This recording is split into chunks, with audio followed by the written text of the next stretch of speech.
And we're live. Good evening, everyone. Welcome to Holy Crap, the Vlogcast. A vlogcast that comes from a skeptical point of view to answer some of the questions of why. As in, why the hell would Jake want me on his show 2 weeks in a row? What the hell is wrong with you? This vlogcast started as a combination of spite and the Streisand effect because people on Facebook really need to be told I would slap you if I could, but I don't believe in violence. This is important later. Part of this is to follow through with the old adage, sometimes the journey is more important than the destination. I am your main host. I'm known as Shujin Tribble pretty much everywhere. You can find me anywhere you'd like under that most of the time. Let me go ahead and show you who's with us at the moment, because it's a little bit of a weird lineup at the moment. Just north of the border, over into Ontario, Canada, nowhere near Letterkenny, fortunately. Good morning, Heretic Woman. I'm not weird. What are you talking about? Weird lineup. Have you tell you about from the Midwest of the U.S. Good evening, Brigid. Howdy. Over the water into Paris, France. I got it right this time. Good morning, Joseph. You got it wrong last time? Yes, I did. Good morning. Anyway, so yeah, we're still kind of waiting a little bit for Joey to get with us. He's finishing up his DJ set as usual, so we'll see if he shows up. I don't know where Dalan is, which is kind of weird. Normally he's, very punctual, and when he's going to be here, I'm probably going to see if I can hit him up momentarily because he was really anticipating being here. UnrenownedTech has already gone ahead and said, not going to be able to show up. Okay, that's fine. We'll just get a signed letter from Epstein's mom for him for later, and we'll excuse him as usual. It's perfectly fine. So we're all doing good. So that everybody's aware, I'm doing okay with my back. I've had a couple of people who've been a little worried about me. Yeah, it's been a little fidgety, but I'm doing okay. Things are not that bad off, fortunately, right now. Yeah, I'm trying to be a little bit careful. But really quickly before we get everything started over here, only because I feel really proud about this, and I didn't think to tell you guys about this. You guys know full well that during the rest of the year, I'm usually doing a whole bunch of DJ stuff in Second Life, and I've been finding more and more CDs. Admittedly, it's a secondhand shop run by I know the Salvation Army. I know, but I have been fortunate enough that I have found, first off, this CD, which was a CD by John Davidson. There we go. That's better. And it is signed. I was gonna say, it is signed by him. I actually got he got back in touch with me on Twitter when I put it up there, and he's that's one of mine. And it's really weird because it's a special, like, one runoff version of that CD, which was a precursor to a different album that had most of the same stuff. But I scored an album, a CD, that was actually pressed here in Buffalo. The company still exists. And it's this one. Doc Severinsen and the Tonight Show Band. And as far as I've been able to check it out, that is Doc's handwriting. To Joyce and Phil. That's probably what it is. Doc Severinsen. And everything that I've been able to find so far says that, yep, that's the real McCoy. I don't know how I feel about this because, A, it's cool that I've got these things that are signed, admittedly not for me, but they're signed. But at the same time, that means that I probably got them because they were part of an estate sale somewhere. So I feel kind of bad about that. Yeah. That was my whole job when I was in the antiques business, man. We'd go and clean out old ladies' houses and stuff. I'm kind of used to that. It's still kind of creepy. Yeah. It is. Well, I showed you that creepy Catholic Bible I found at the secondhand store a few weeks ago, and it's got like to so-and-so and so-and-so on the occasion of this event, blah, blah, blah. And I'm like, it's dated 1962, so I'm thinking they're probably gone by now, whoever they were. Probably. Yeah. That's okay. Yeah. So, it's really cool that I've got these so far. But little on the weird side, but be that as it may, it's nice to remember that, it's real people behind all of that. Joseph, did you steal from the jewelry store again? You cat burglar. Sorry, what? I said, were you cat burglaring again? I could hear the paddy wagon coming for you in the background. Oh, right. Yeah, it's funny. It's weird what I just tuned that out. It's something I don't hear anymore. Well, I don't notice it here because our sirens sound way different. That's a European siren. I'm like, oh, that's Joseph. That's why I notice. Yeah, you get a European siren when I have a P-emergency. Keep that in mind. You know, it's so funny. I'm just thinking to myself, you know, you call him a cat burglar, and the first thing that's come to my mind is Pink Panther right there. That's Well, that's what I was like. It's a French thing to be like, you know, the cat burglar in the black suit with a little black beret, and you know. Love handles. let it go. Just let it go. I thought those were the suction cups you go upside the building with, but no. I'm not getting in the middle of this. Anyway, so if you're watching live with us right now, first off, of course, thank you very much. I do see Stephanie's over there, and yes, good morning to you. Saying better that you have their treasured possessions than they are binned. Yeah, I agree. Yeah. It's better that they're out there and somebody appreciates them, and I do. The funny part about it is, by the way, John Davidson has been making some of the atheist circles recently. So maybe I will see about contacting him and see if he'd consider popping in. I have no idea if he really would, but why the hell not? It's so funny, though, because I think of him totally as a game show host, because that's how I've only ever seen him. Yeah, and I remember him back from That's Incredible and Those Amazing. Yes! No, wasn't. Yeah, That's Incredible. Yes, I loved that show. Yeah, he's You know me. I would say go for it.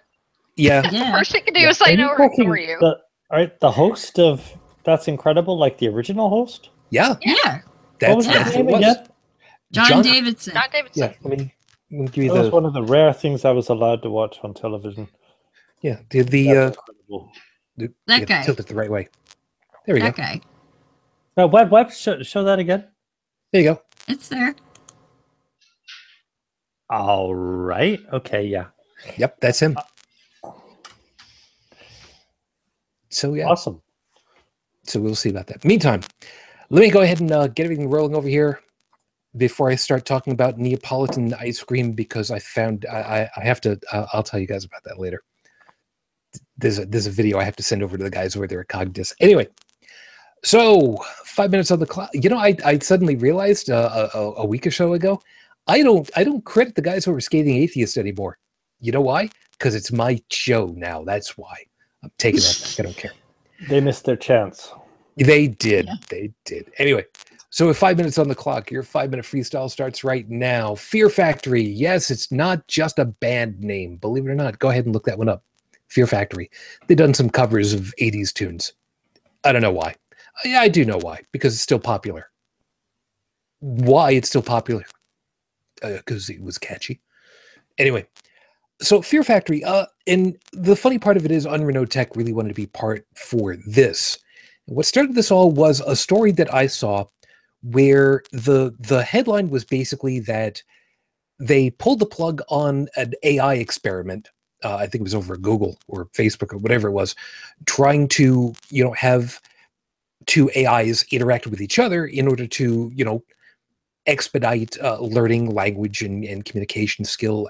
And they pulled the plug because they started to communicate with each other in a language that they taught themselves that would have been indecipherable to humans. Which, of course, got the whole ball rolling with Skynet and all that stuff and hyper-accelerated evolutionary tactics and how much would humanity be impacted by this, that they'd have to pull the plug on everything. Is that conversation available online? It is. And I did link the story in the Facebook feed. Okay, I'll have a look. But here's the problem. That wasn't really the story. The story was that, yes, a couple of chat systems were hooked to each other, in order to facilitate quicker exchange of ideas between them so that they could learn how to better converse in English, so that they would be better able to converse with humans. Did they come up with a new language of their own? Yes and no. They butchered the English language as they had it, and they took out words and replaced them with other ones in order to more quickly utilize the language that they had to work with. But is it something that we wouldn't have been able to decipher? No. Could it have eventually turned into something like that? Well, sure. I mean, if you tell the computers that they're supposed to exchange information in their native binary tongue at megabit speeds, sure, I mean, why the hell not? It's far more efficient for them. But the point of it was they were trying to learn quicker how to converse in English. And what was happening was they were getting away from the constraints. Now, was it a concrete wall set that they were supposed to follow through with? Apparently not necessarily. It was much more a strong guideline, but the experiment was getting outside of what they wanted it to be. And the best part of it is, though, to me, they learned something about what they were doing. They put the stuff through its paces and they said, wow, this isn't something we anticipated. And that's the best part of the scientific process. It's not, aha, it's, wow, that's weird. That's when you start to make progress, man. But unfortunately, when you have that kind of thing happen, you end up with the sensationalism in the news, the clickbaity, the stuff that drags you in so that they can sell page views in order to get revenue for percentages of a penny per set of eyes. That's the fear factory, man. That's the clickbait. That's the stuff that says, you won't believe what happened when... It's really a matter that we need to be much more aware of these news stories, even when they're going through otherwise reputable groups for news. It's one thing to read the headline, especially as we learned from the guys over there at Merseyside Skeptics, where the headline can take up, the vast majority of, well, what we'd otherwise call a run-on sentence or a paragraph. But there are times where we need to just sit back a second and go, wait a minute. You've got all of these warning signs in your headline. Why? And then just go, okay, let's see for myself what really the story is that you're trying to peddle. Is episode 173 on the docket, Your Honor. Peace out, man, because Heretic Woman had a thing happen again, which is wont to have happened, and rightly so. And I basically jumped right on that and said, you know what? I can use this because we haven't talked specifically about religion in a while. And it's probably a good idea to really get back into that again. Otherwise, I did not go looking for any news on Rafe Badawi this particular week. I haven't seen anything. Okay. However, our mutual friend, Z, has been doing very well for herself. Yes. And I will go ahead and I will say, I am very proud to see that a lot of the lawyer stuff and asylum stuff is coming together the way that it's supposed to. They are also doing a lot of speaking and doing travel and getting the chance of get the word out there and doing a wonderful job. And I don't know about anybody else, but I raise a glass to her. Absolutely. And somebody has a birthday in another week and a half. Week and a half? Yes, roughly. Same person. Oh, I did not realize that. Ah. I wouldn't have seen that. And I usually see my notices. I usually have them set for myself for like a week in advance. So yeah, 10 days. I wouldn't have noticed yet. Yeah. No. She asked me to come visit. So. All right. Very Yeah. cool. So, do you know much about Niagara Falls area? Because I've never been on your side. Yes, it's significantly dirtier. I'll have to hit you up for some information later then. We'll see what we can do. However, as of the recording of tonight's show, then, this now puts us at 5 years, 1 month, 19 days since Raif Badawi was unjustly incarcerated for thought crime. Our thoughts and our hopes are still with you and your family. Mm-hmm. So, like I said, what got this whole damn thing started was a situation that Heretic Woman is going to tell you a little bit about in just a second. But when I saw this particular news article and I saw what was going on, it just dawned on me that with everything else going on, because I really don't want to talk about politics, and I've said this over and over again, because everybody else is doing it to death because it's the big hot ticket, and I don't know. Mm-hmm.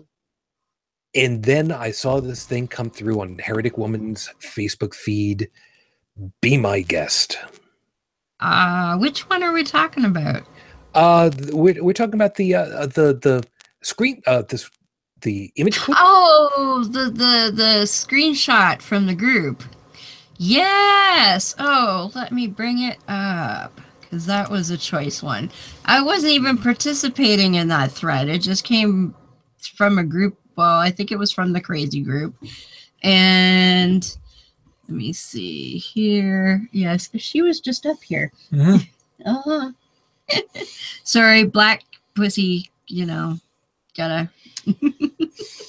For those of you listening on the feed, yeah, you're missing out stuff by not taking a look at the video feed. And it's still early enough in the show that if you go over to the Facebook and take a look, you can kind of fast forward a little bit. Don't worry about it. Yeah. Okay. So the original poster said the Quran is a book of human rights. And one of the first visible comments, which was the second comments, and it just had with question marks, gays, apostates, Jews. In other words, what about those guys? Because they don't really seem like they have human rights. And the response from the original poster was, those aren't humans. And I saw that, and I saw her posting about it, and that's when I said, you know what? I'm gonna go ahead and I'm gonna say it. I'm gonna use the one F-bomb for the night right away. Game fucking on.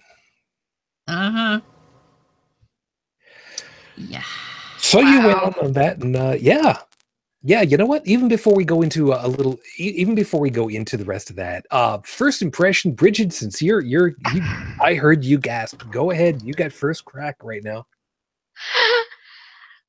I can't even. My even is broke. Just damn. Yeah. Yep, I hear that. Joseph, would you like to? Did you have anything that you wanted to comment on that straight away? Because that's a wonderful sentiment right there. And he's muted. He might be getting more coffee. Well, he did mention when the siren went off something about a pee emergency. So yes, that's a good point. But you know what? I got my coffee already. Would that be maple coffee? As a matter of fact, it is not. I have to save up a little bit because I forgot to bring some over to my friends this week. Okay. I'm still tripping over those people aren't human. Wow. Here you go, Bridge. There's a picture of the screenshot there. The right to obey. What was? Yeah. What did I miss? Oh, take a look at what I'm sharing, and please give your opinion on it. Yeah, the right to obey us or else. Yeah. I love I know. totalitarianism. It comes in I many know. forms. I know. Wow. That's like, I was like, I'm not even going to get involved in that thread because I will probably get banned from the group in the next 5 minutes. And there were enough people commenting. I mean, at that point, there were 17 comments, but I know that group, it would have exploded after that. How could you even have any kind of civil discussion after that? I mean, just how? Yeah, I know. And rights is a word that always comes up when rights are being taken away. But I'm still tripping over they're not human as being the rationale. Yeah. Yeah. I missed that. They're not human what? Oh, hang on. Let me, Yeah, just read it right off the screen. Okay. Because the first, so you saw the original comment, the Quran is a book of human rights. The first poster said with a question mark, gays, apostates, Jews, as if to say, don't they don't seem like they have much in the way of rights in Islam. And the original poster came back and said, those aren't humans. Well, I have to give him 100 points for honesty. Oh, yeah. Because that's exactly what's going on in his fucking indoctrinated brain. Exactly. Yep. But it's... You're not part of our in-group. You're not human. I can do what the fuck with you I want. And the rules only apply to us. And, you know, if ever anybody wanted to ask why the hell would I want to go back to talking about religion, this is why. exactly why. That would be it. And you're different from me for, I don't know why. No demonstrable reason. I'm going But to I make hate you one anyway. up. Yeah, so I'm going to make up a reason so I can kill you. Nothing wrong with religion at all. Nothing. No. Well, and it's easier to kill people if you don't see them as being human. Exactly. Yep, that's exactly right. Now I'm gonna use an over the top. I'm not going to tip Godwin's law, but I'm gonna get really, really close. Brigid, since you said if you don't see him as human, it's easier to kill him. Let me throw a simple one past you, and let's see how hard you groan at this one. The 50s and the KKK. Yeah. It's easier to lynch people if you see them as being subhuman. Yep. Absolutely. Now, for those of you that, for some weird reason, need to have a little bit of history on this one, and I sincerely, truly and honestly, I sincerely hope that I'm being patronizing to everyone that's listening. I hope so. But for the one person that might need it, maybe, who might be listening from outside of my country and from my continent, in the 1950s, it was not at all unusual, and that's the piece that hurts the most, for the Ku Klux Klan to go out there in the South of the United States and find some black couples, colored people. And no, I'm not going to use the word this time because it's not the right time or place. And harass them, burn crosses on their front lawn, burn crosses in their lawn with gasoline just on the grass itself, or to abduct people and have them turn up dead, hung by the neck, or dragged behind vehicles until they, well, explodify. Or if they're accused of any sort of crime, breaking into the jail, hauling them out and lynching them without any legal process. Yeah. Or just kangaroo courted and just be done with it because, well, what are you going to do? Well, he's black. Obviously, he done did it. So, unfortunately, it is not at all unusual in my country for this to have happened. The bright side I can say is I can use the term happened, but only marginally so. It doesn't happen nearly as often. It still does, because the number is not 0. 0. And I've said that many a time. And unfortunately now what happens is you just get shot legally by the police. Sadly, that's happened. And every time I turn around, I see so-and-so officer was found not guilty of excessive force. And I'm just baffled by that, but that's a whole other topic. I'd like to have a conversation about racism sometime, because I mean, yeah. In all forms of bigotry, it's the, you know, anti-gay, anti-race, anti-religion, all that's just the same fucking thing going on in the brain. I'm swearing a lot today. I'm sorry. I just noticed. As soon as the coffee hits, man, that's exactly what happens. I start, you know, becoming aware. So that's enough to become angry in today's world. It is, but I mean, it's a self, you know, any form of bigotry, it's a self-fulfilling prophecy. I mean, all you have to do is just dehumanize a group, and, you know, then they label them as an out group, then they can't function in the in group anymore, so they're marginalized, and to survive they have to resort to means that may or may not be quote unquote lawful for the in group. So of course, you know, it's like, and bigotry, it's a trigger. It's really, you know, this is why indoctrinated people scare me, because I mean, you know, once you flip this switch, you know, once they decide that somebody's in the out group, between ostracization and violence, I mean, there's really no difference. It's like not a slippery slope, but am I making any sense here? No, you are. You are. It's. I think that one of the biggest problems that we've got about this is that this type of thinking, where other human beings are viewed as not human beings, is so completely antithetical to our mode of thinking as people, as skeptics, that for starters, it's not thinking at all. Yeah, it's no, reacting. it is. No, it is absolutely. No, it's a reaction followed by a rationalization.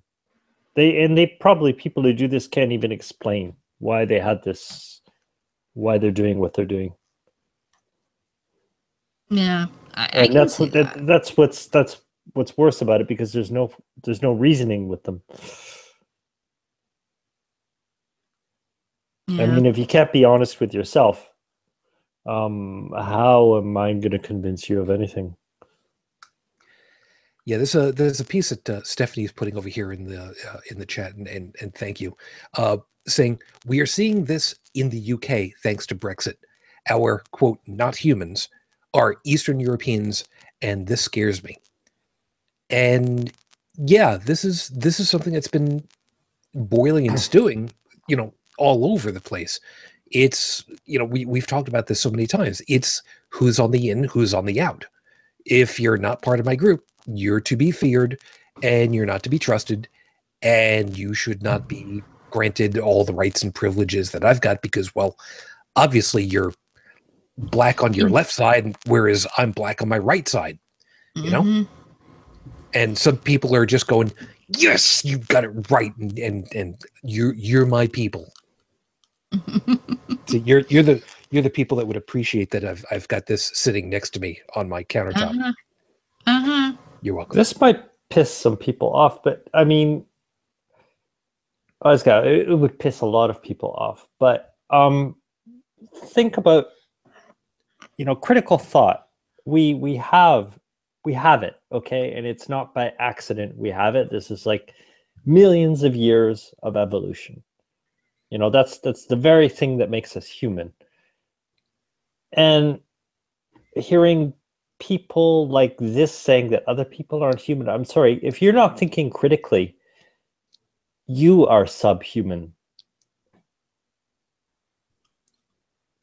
It's You're like not using the very thing that makes us human. You're going back. It's animalistic. This sort of reactionary,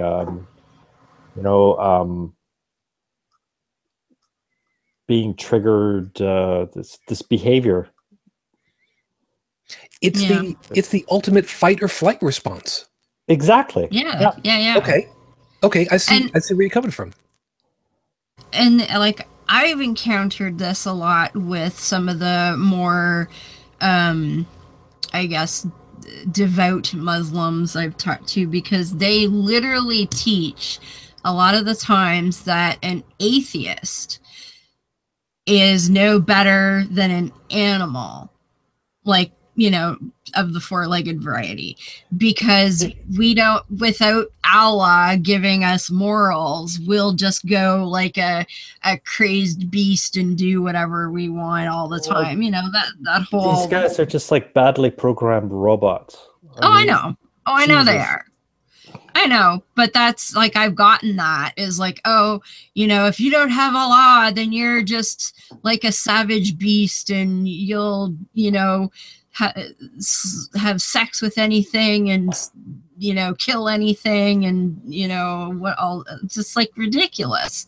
Whenever I see these people, I can't, like, every time I see people like this Doctor Who episode comes up, the one where they had the I forget what they were called, the robots, if something didn't Daleks. match their yeah, that's it. If something doesn't match their behavior patterns or whatever patterns they have, the reaction is exterminate. Exterminate. Yeah. And that's exactly what's going on in the indoctrinated mind. Somebody who's been trained to And I've encountered that with some people that I've been trying to... And the reaction to that can be just like, insult, and that can go all the way to violence. For them, it doesn't matter. It's just out.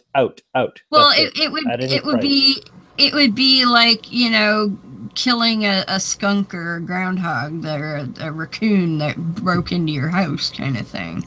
Well, anybody with any empathy probably couldn't even do that, so they don't even have that. But I've encountered it with people that I'm actually trying to have a dialogue with, where it's almost like the idea for them of being an atheist would be like turning into a four-legged beast that has no ability to control their actions. That's how far they take it. And every word of that is just, it might as well be just like, not one of us, not one of us, not one of us. Yeah. I mean, and they can make any description, use any word, just as long as it's negative. Yes. It's all the same noise. It is. It absolutely is. I mean, somebody who won't confront death, they don't know a fucking thing about life. That's true.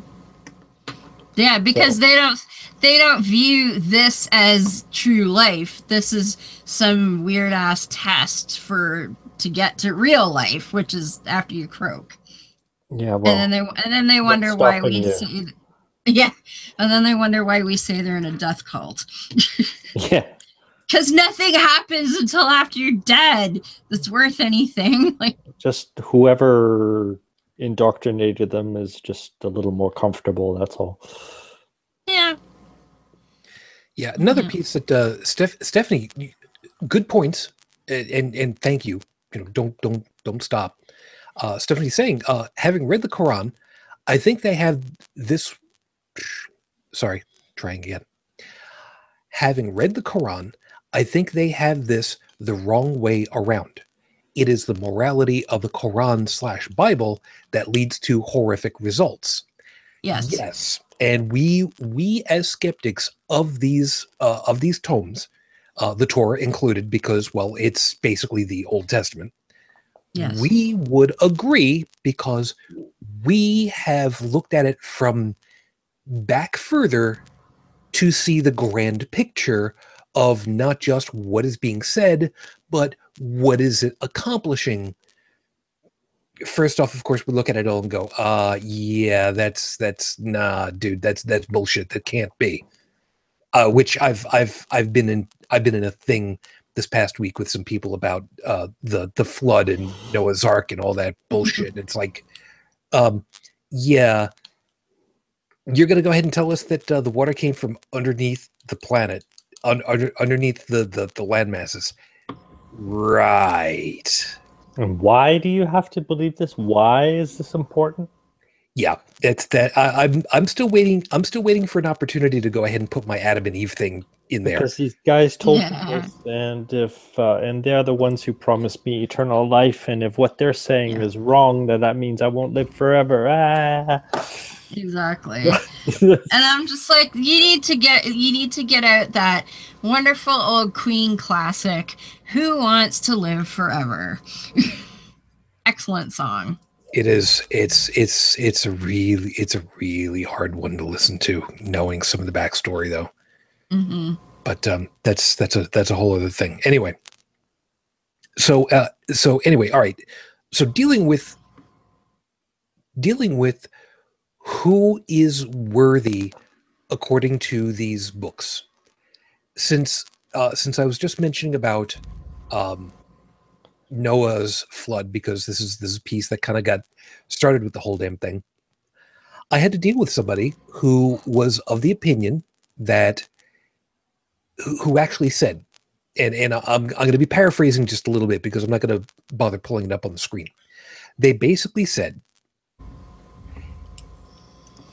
the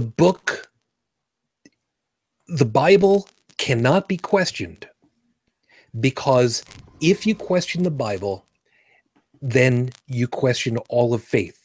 If you question all of faith, then the possibility that faith is misplaced is a possibility, which means that God may be only a possibility and not a real.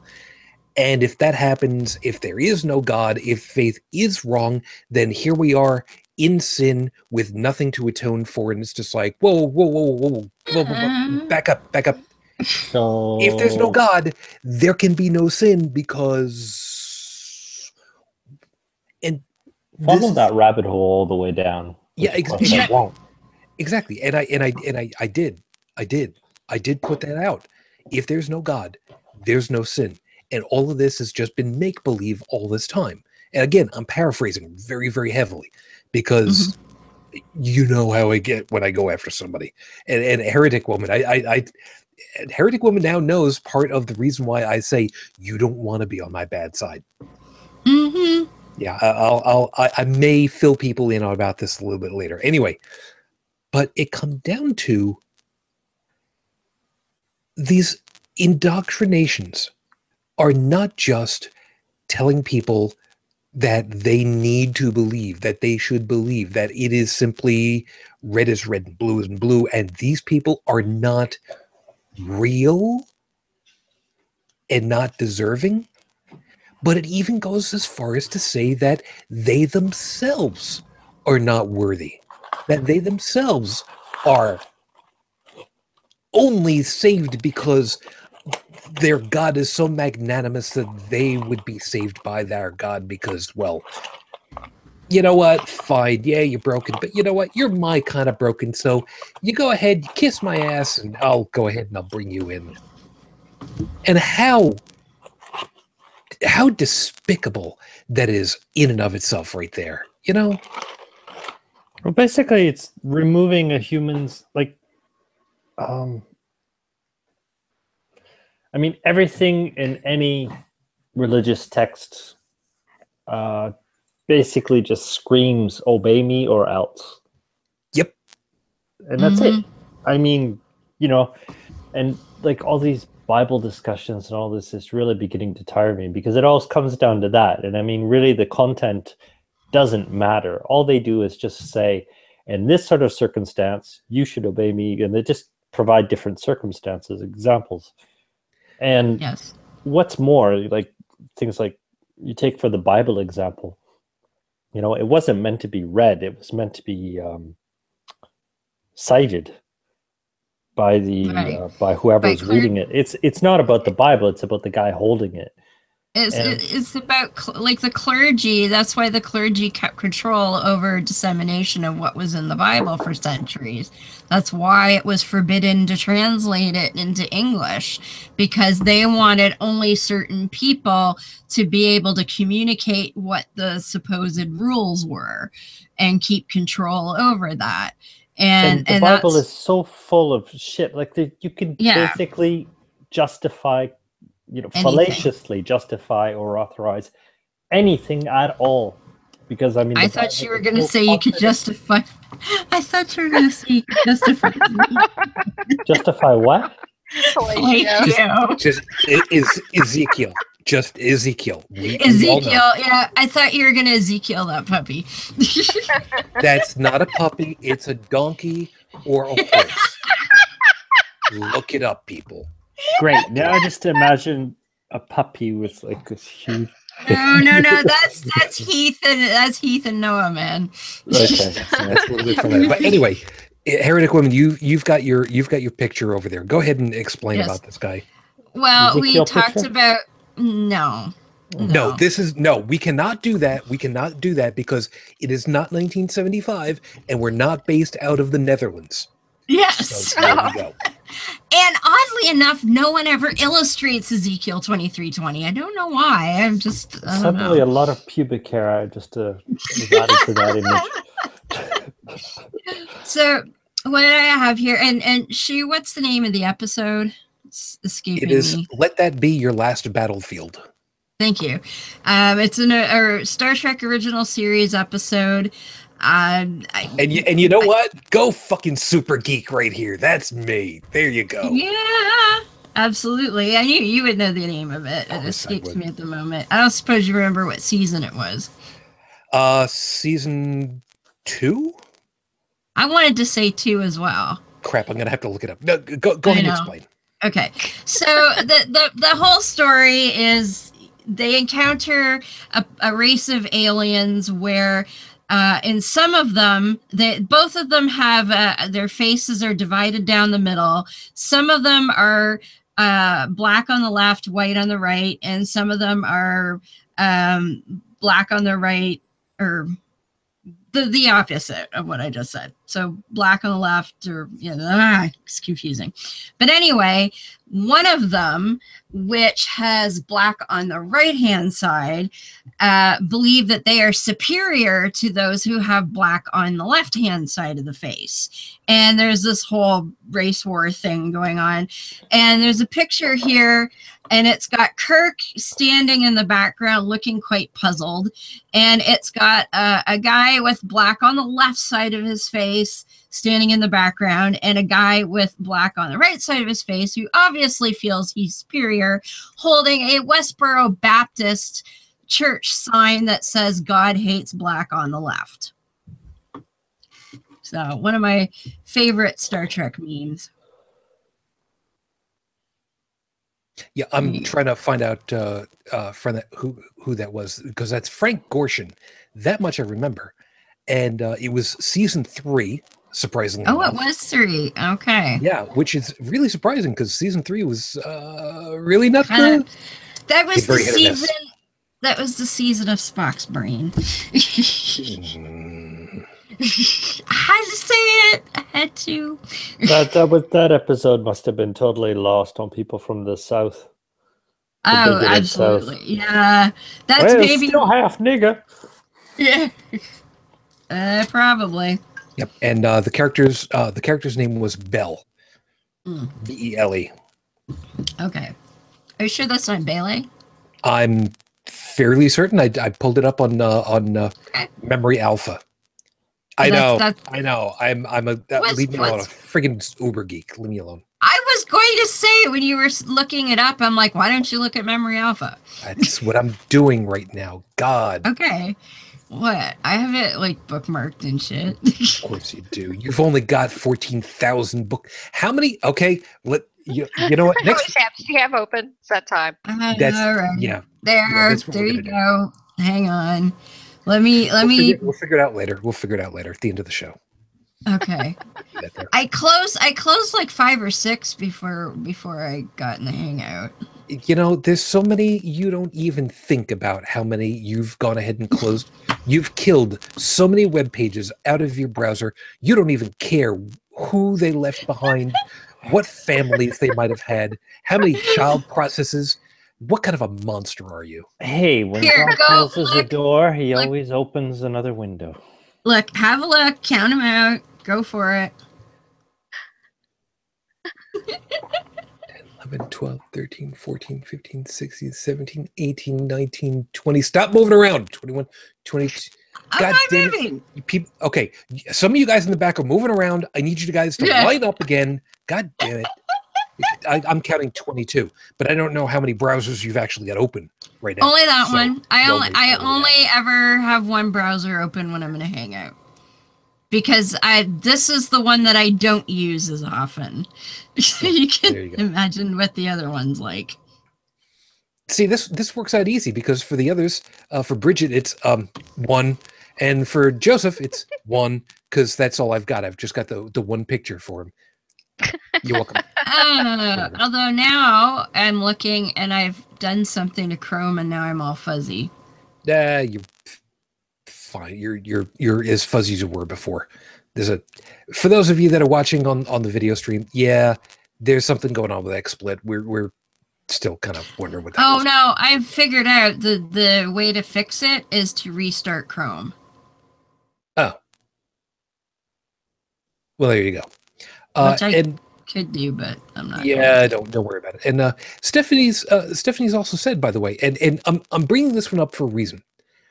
I only watched that episode once, but I never forgot it. And that's good science fiction. That's how science fiction should work. It should give us an insight into a piece of humanity that what's otherwise referred to as the human condition, that we can examine out of a funhouse mirror and have a better understanding after we kind of look at stuff and go, wow, that was really stupid. Why the hell would they use something as simple as just makeup so garish and their outfits, they're black on one side, they're white on the other, they look stupid on film, their outfits are all gray. What the hell is going? Oh, wait a minute. Were they trying to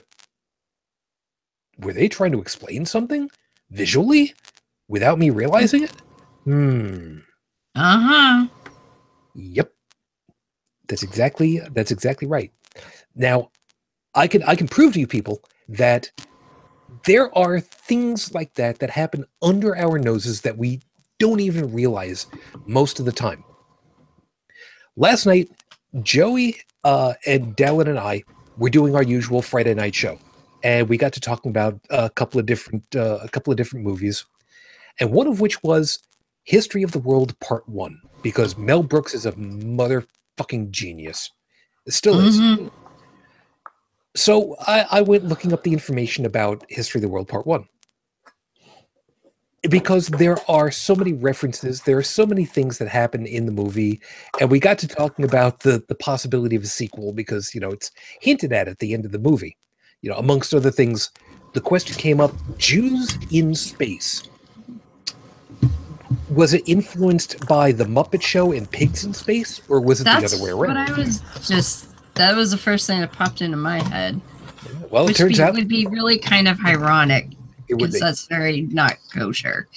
And funny enough, it turns out that Pigs in Space would have come first because that was mid-70s and Spaceballs did not come out until a little bit later. Yeah. But here's the thing. Right under our collective noses all this time, there is a book called History of the World by Sir Walter Raleigh. He wrote it while he was incarcerated in the London Tower, and all he was able to write was the first volume before he was killed.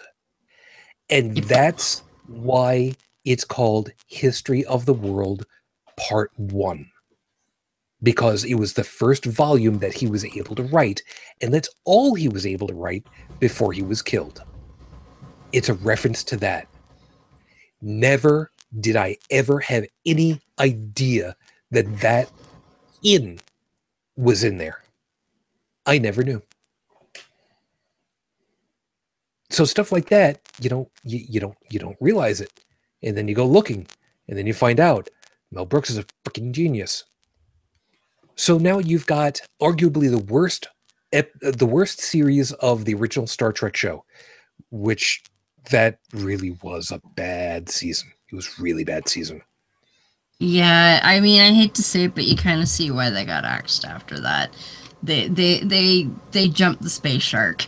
Well, they basically got shafted on the time for when it was supposed to be on, and the money and the investment and manpower. Absolutely. They jumped the shark because they couldn't afford to swim around it.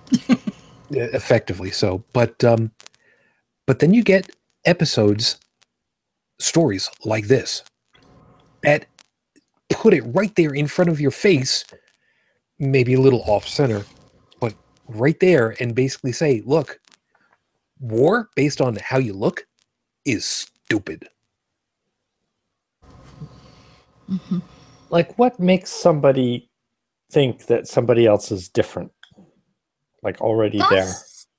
And what I don't understand is, with the vast amount of knowledge that we now have, I mean, we certainly have a shit ton more to learn, but where we are now, why anyone would consciously think that that was an acceptable way to think. I mean, a millennia ago, when man was learning how to form societies, that way of thinking was useful, because if you did encounter someone, out and about that wasn't part of your known maybe family or extended family or whatnot, chances were they might beat you over the head with a chunk of wood and steal your food, because that's how shit happened, 2,000-3,000 years ago. It was a matter of survival.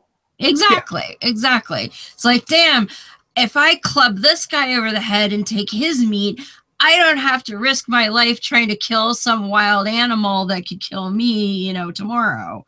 And then I get to live another week, right? It's even more pathetic that you can translate, like in our cushy world, you can translate the survival instinct. You can translate the word comfort. So basically people are bigoted just to protect their own cushy comfort bubble. That's it. Yes. Survival is out of the, I'd like to take some of these bigots, these non-critical thinkers, and they can leave them in the jungle and for a while and just see how well their reality denial serves them, Well, basically you could just hold Survivor without auditions. It's like, you want in? There you go. I'd watch that. Get on the boat. Oh, yeah. Okay, so the Southern Baptists go to. Oh, you don't want on the same ship with the Catholics? That's okay. We got one just for you. Send them to the Mormon island. Yeah, I'll watch that'll go over good. You really want to go ahead and all the animals that they're going to be sitting on the sidelines watching this shit, like munching popcorn. You know what? Jesus, those people. Do it easier. Even we don't do that. Do it even easier. You want an island that you can put them on, Madagascar. Put the Catholics and the Protestants on Madagascar, and they watch the fireworks. Sorry, was it too soon for that joke? No. Okay. Anyway, so yeah, the whole "you look different from me" is one thing, and that's an easily identifiable one. Yes. But then you get past that, and you start getting into the who is gay, who is straight, who is trans, who is a different religion. But yeah, I was going to say, not even that different, but like that whole adage of when you're in the United States, especially in the South, if you meet someone, and it doesn't matter if they're very pleasant and affable and you're having a nice conversation, the first thing half of them want to know is, what church do you go to? Because they want to know, are you like me, and can I accept you because you go to the same denomination or type of church that I do? Or do you go to one of them there other kind of churches and I got to be aware of you? You know, that kind of mentality. Because why else would it matter to you what church somebody goes to? There's no difference between, you know, the behavior for bigoted people. There's no difference between gay or race or anything. No, it's different. In group or out group, and whatever in group is or out group, but whatever out group is, it's not irrelevant. The actual thing they quote unquote are is irrelevant. Right. It's Right. the out group reaction, and Yeah. you know, gay or slightly brown or, you know, like whatever. It doesn't really matter. It's the out group trigger. Well, case in point, I've heard stories from a number of African Americans who are lighter complexioned, and either they get better treatment from non people of color, or the people who are darker shun them because they're too much like non-people of color. So they either have an easier time depending on where they are, or a more difficult time depending on where they are. But they're, you know, even though it's like, oh, well, you're black, so you should be, you know, accepted, but it's like, no, I'm not black enough. You know what I mean? I've heard that a number of times. Or people who have, you know, parents of both colors. Or, it doesn't even really, it doesn't make sense for another reason, is that you can take any two people from any given out group or any given in group, and these two people between them in the same group, that there's probably more differences between them than whoever. No, I'm mixing myself up. Okay. You know, imagine two tables, two people eating at a restaurant, or four people eating at a restaurant. Like, you've got two tables and there's two guys from the same race at each table talking. Well, these guys across from the table from each other, there's probably more different between them than there is between one guy at one table and one guy at the other table. You know, like, yeah. Do you see what I'm saying? Yeah. It's certainly entirely possible. Now, the like I was saying, the problem that we run into is once you get past the skin color prejudice, and I'm going to go with that because it's easy enough for us to typify that as pink versus olive versus brown versus red, forgive me, versus yellow versus, I don't care, whatever the hell it is, but your coloring is different from mine, and that's as far as it needs to go. And that's just it's on its forgive me, on its face, it's stupid, because as we know full well, you know what, Brigid, only because if you've got somebody who comes in and needs blood, what are you going and what is it that you need to find out? I need to find out what blood type they have. Right now, what is the Asian blood type? What is the Asian blood type? Okay, fine. Spanish then. Eastern European. It's going to depend on what their blood type is. You almost make it sound like it really doesn't matter where they come from. Well, I mean, it is hereditary, but it really doesn't matter where they come from. Hey, you can talk? Oh, that's cool. What? You trying to communicate with me? Yeah, okay. I'll answer. Awesome. See, my point of it is, how many blood types are there? Well, you got for humans. A, B, lots, A, actually. B, O. There's 4 blood types for humans, and it doesn't matter who you get it from. It's the same blood types. You get underneath the skin, it's all the same stuff. So, like I said, on the face of it, 9.999% genetically the same. Yeah. Yeah. That reminds me of the old All in the Family episode where Archie Bunker gets some of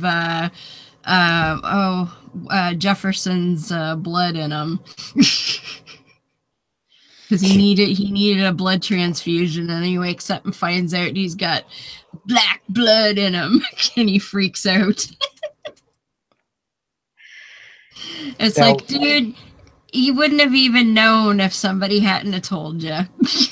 Nope, wouldn't have mattered. And it doesn't really matter. It doesn't say on the bags, and yes, they use bags now. They don't use those glass bottles anymore.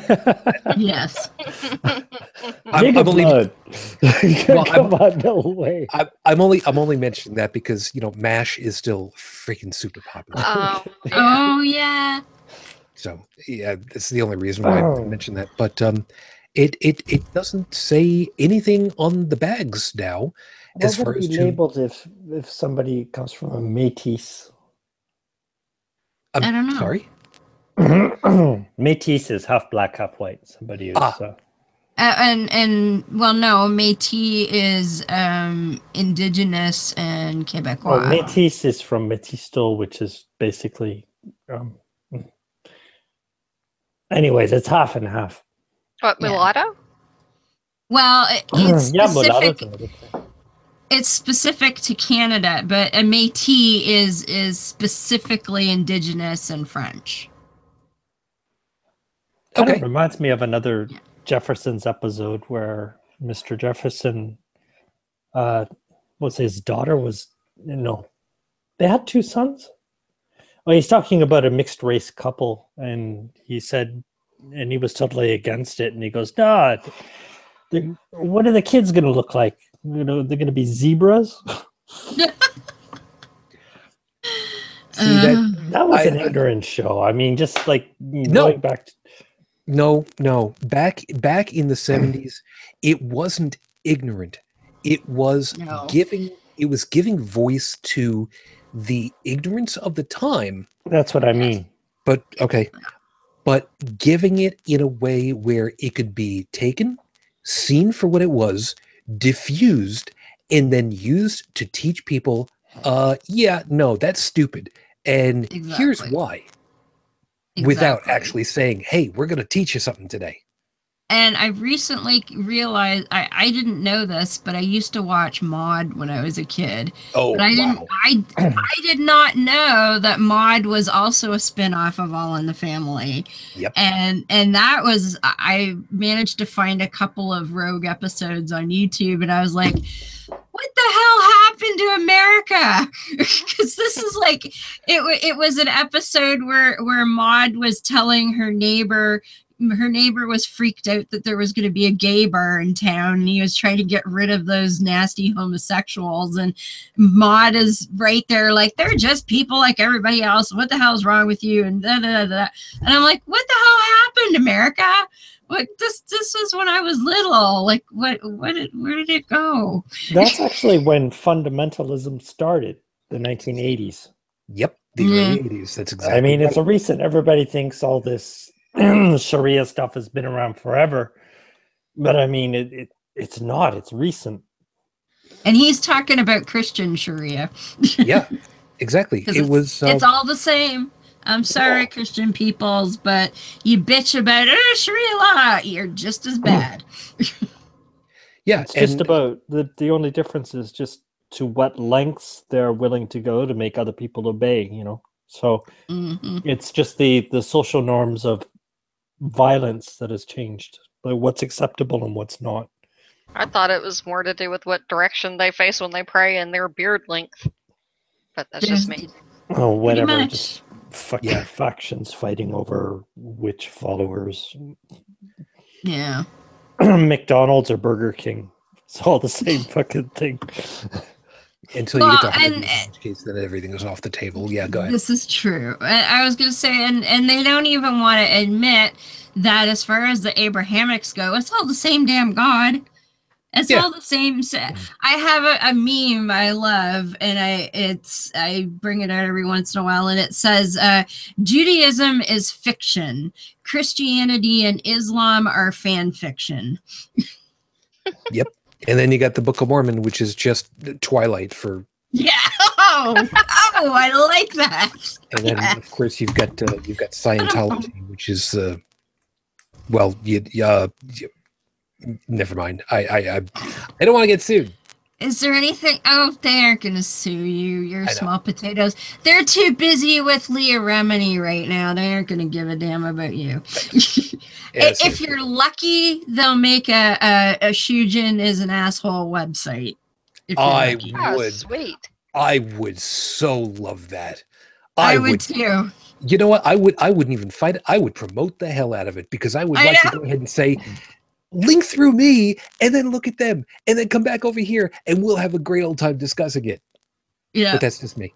Okay. Back on track for a second. Yes. Is there, to go right to the core of where the premise is to start off with, is there, in any of our opinions, a religion that actually promotes for the equality of people? Now, I'm going to go ahead and throw my hat in the ring, Fred, right off the bat with the Satanic Temple and say, absolutely, they do, for peace and for equality for all. Well, because we discussed saying that. I mean, what's the point? What's the point of this line? Because word religion or what? Because I mean, the entire purpose of religion, and it sounds like saying because word. Well, see, that's the funny part. I got to thinking about it, and as I was kind of pulling this whole thing together originally, the first group that came to my mind was the Satanic Temple. They are one of the few that are out there and recognized. And by their tenets, by their actual MO, they are not advocating any violence. They are advocating for peace, for equality, for better learning and understanding. They are one of the few that we could go out there and say, you are a good group of people who are considered a religion. Your religion seems to be a good.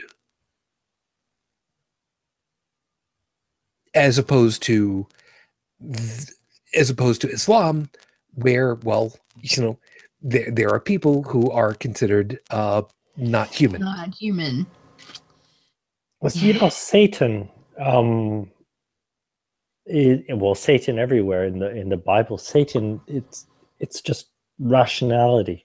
Like Satan, in going back to the Jewish texts, Satan was the questioner. He was the opposer, and that's it. He represents reason, and that's where it gets to be all kinds of fun. Because apparently, questioning anything is seen as a bad thing. And therein is the entire point, purpose, goal of the quote-unquote religion. Now, even though I know full well that we've talked about it several times before, you know, real quickly, you know, the tenets for the Satanic Temple, where was there we go. The second tenet, perfect example. The struggle for justice is an ongoing and necessary pursuit that should prevail over laws and institutions. Now, it's not that they're saying that you should take over a law or you should override an institution.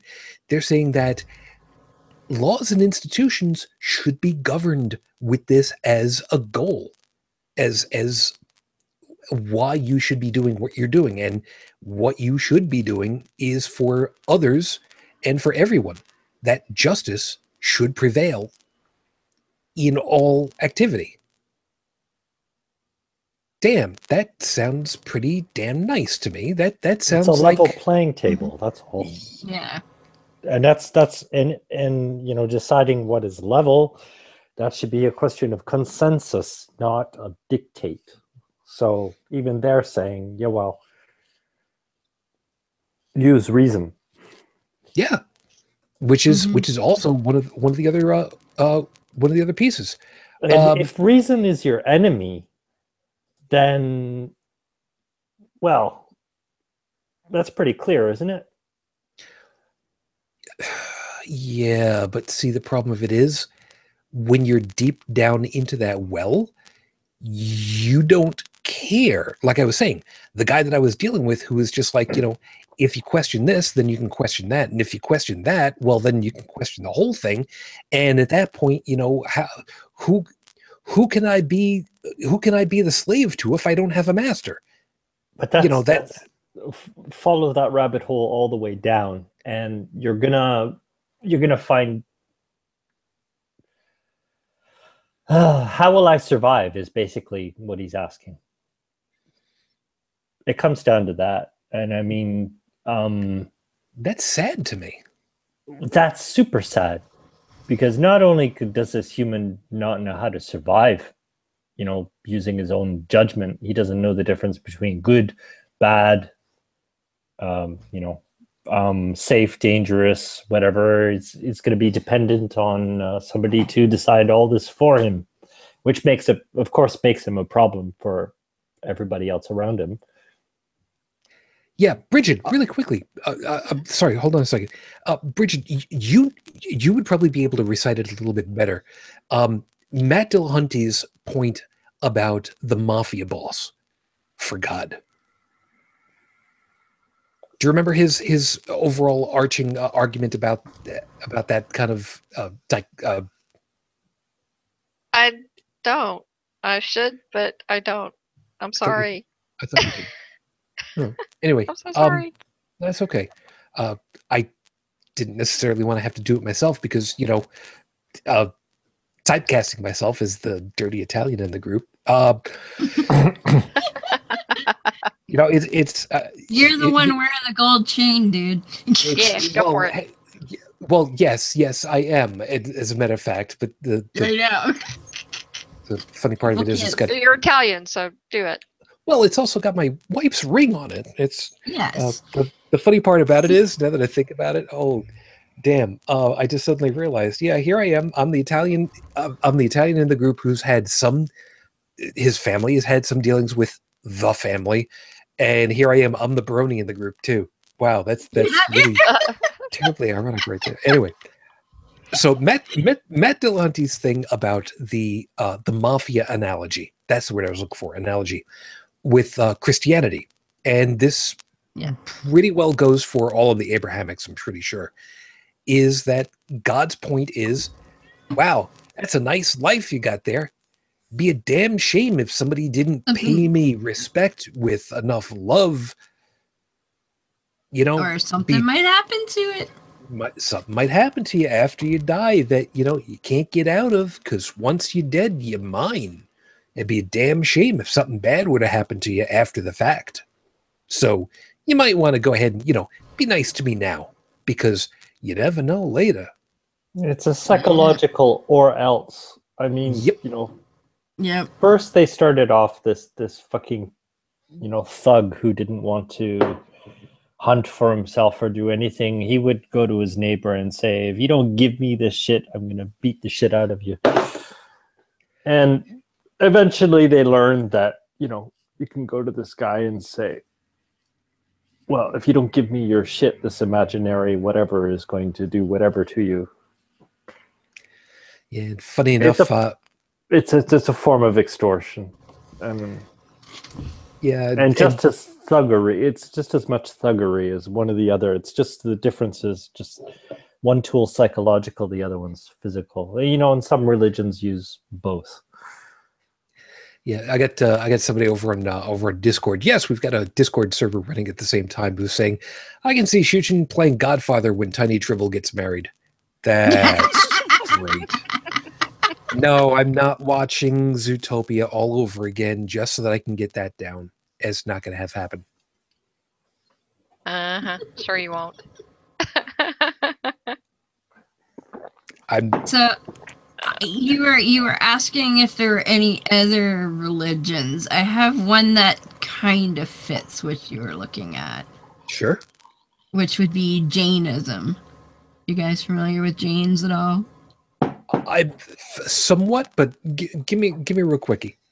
Yeah, they're an Indian religion, and their basic principles, number one is nonviolence, to the point that they are virtually universally vegetarian and or vegan. They call them aesthetics, which are kind of like clergy, but not really. They go as far as to wear a face mask so that they don't inhale any tiny insects or life forms that they might kill by inhaling them. That's how far they take the nonviolence.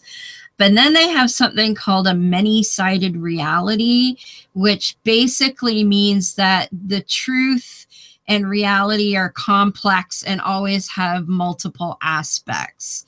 So it's sort of like, you know, don't just think that there's only one truth kind of thing. And then they also have a belief in non-attachment, so which is kind of like a little bit like Buddhism, but they take it to an extreme, which you know, you shouldn't be attached to any worldly possessions. And again, the aesthetics take it to a point of being naked because they don't want to even own clothing. But that's the extreme. Like, now that's where, you know, an extremist is a naked guy who begs for food and wears a mask. That's a Jain extremist. That's wow. That's rather impressive. Really, and, I mean, you want to talk about both ends of the bell curve as far as to you know, wow. I mean, you compare that level of extremism to the Crusades, probably would be the best opposite end of the spectrum there. Exactly. And a little bit of trivia: Hemant Mehta was raised a Jain. So I could kick him in the shins and he wouldn't do anything about it? Well, now he would, because he's not a Jain anymore. She's not a Jain anymore. But good point then. Don't I gotta write that down somewhere. So Jainism is relatively new, if I remember right, yeah? Ancient. It's from India, dude. It's very old. It doesn't matter. I don't know. I was wrong. I mean, some people would think Mormonism was old. Well, okay. It says an ancient Indian religion. So when something is ancient and Indian, that's really damn old. Considering the Vedics were the first known religion in mankind. Okay.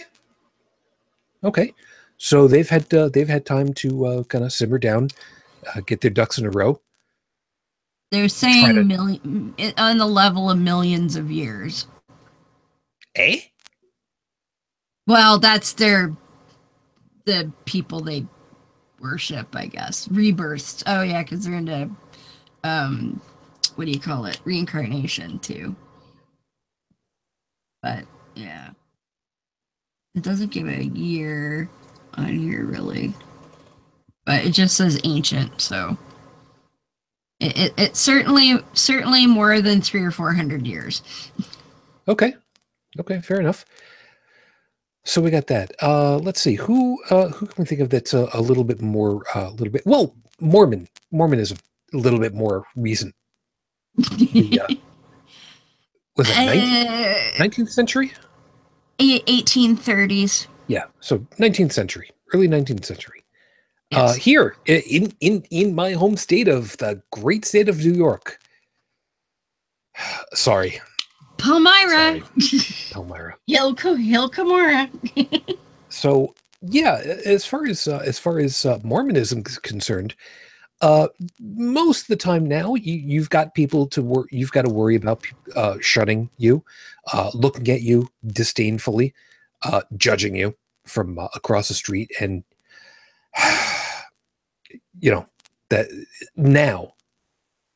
But as I've understood it, back in the early days when they were trying to make a place for themselves out there out west, it was a little less genteel and a lot more. We've got enough firepower to take over the country if we really wanted to.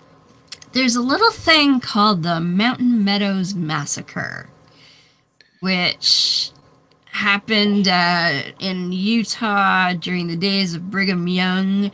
It was a wagon train of people from the east who were headed out west, crossing through Mormon territory, and for whatever reason that pissed off the Mormons, who a group of which dressed up like indigenous Americans and then proceeded to massacre said wagon train of, not only men, but women and children.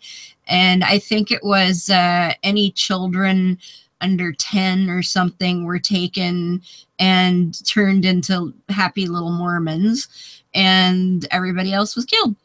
And they tried to blame it on the indigenous Americans.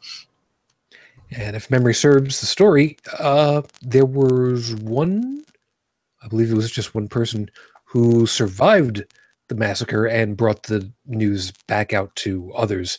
But that was a whole other piece. I've forgotten exactly who it was or how many or how that played out. But yeah. It's funny when I hear this story. It's like, for me, it's almost exactly, it's like a return to how humans behaved in hunter-gatherer days. I mean, it's like just a return. Absolutely, except they just make it sound more sophisticated. Yeah, biblical language. Mm-hmm. Yeah, the only thing more sophisticated was the fact that they were using gunpowder. And they covered it up. Yeah. That they were able to attempt to cover it up. Like the Book of Mormon for me sounds like a trailer park rick's in biblical language. Well, and he ripped off a lot of it from the Bible directly, like just took chunks of the Bible he's not and even threw it trying. I mean, I know. It must be really weird, just in his position, like he's just spouting out all this shit, and like people are believing it, and yeah. I would be actually incredulous of myself in that position because I can't believe these people are gobbing this. Okay. By the way, did you see Stephanie's comment about the Jains? I did just a couple of moments ago. Yeah, I was going to get back to that in a second. Okay. But Joseph is right. Go and see Mormon in the land of Mormon, who lives near the tree called Mormon near the spring known as Mormon. In the time of the day known as Mormon. It really got almost that bad. It really, really did. And if it's that bad, that it's a sign of somebody who already has whatever he wants. So, Yeah, so why bother trying? Like you said. That Joseph Smurf was really Smurfy, eh? Wow. And it came to pass. Oh, Drink. don't even. Oh, not this morning. I'm constipated. I got no coffee left. Matter of fact, I'm actually behind. I'm actually behind schedule on drinking my wine. So yeah, I might have to see about that next time. God, I haven't had a drink in. Yeah. Anyways, we'll see about that. Anyways, so Mormonism.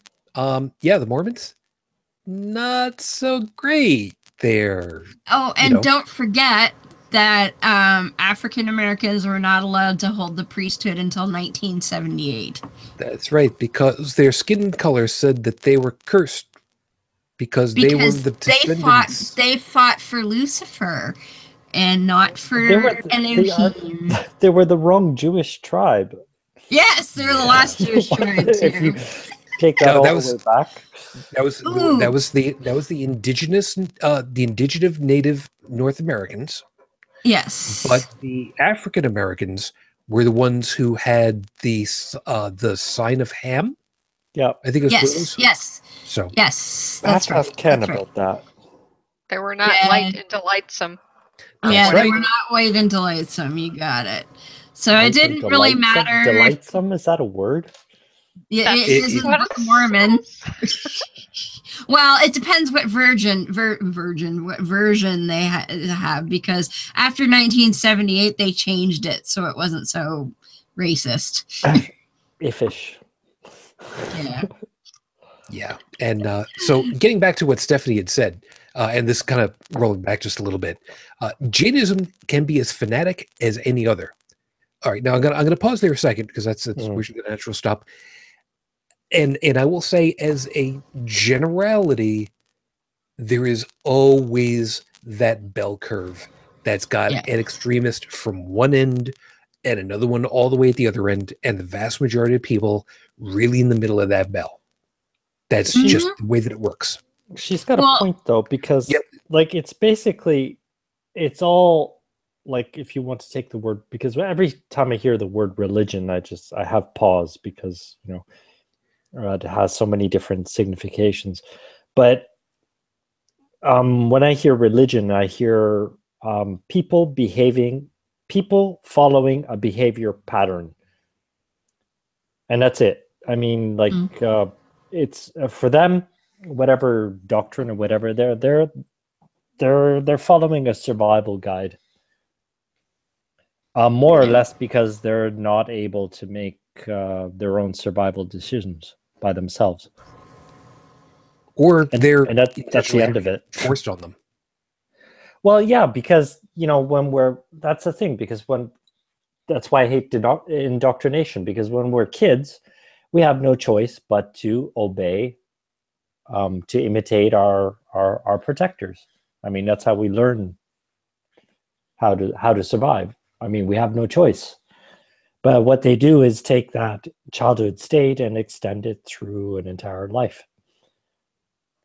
And the fun part of it is, there's a certain point where you don't need to be fighting together quite as much for group survival, which means you can get more aberrations in that kind of mindset slowly over time, unraveling that Gordian knot.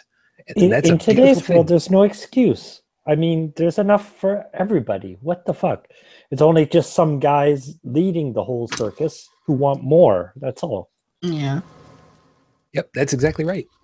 And just to be complete on that one, Stephanie, the rest of Stephanie's comment at that point was, I know the nonviolence selling ticket, but you need to look a bit closer.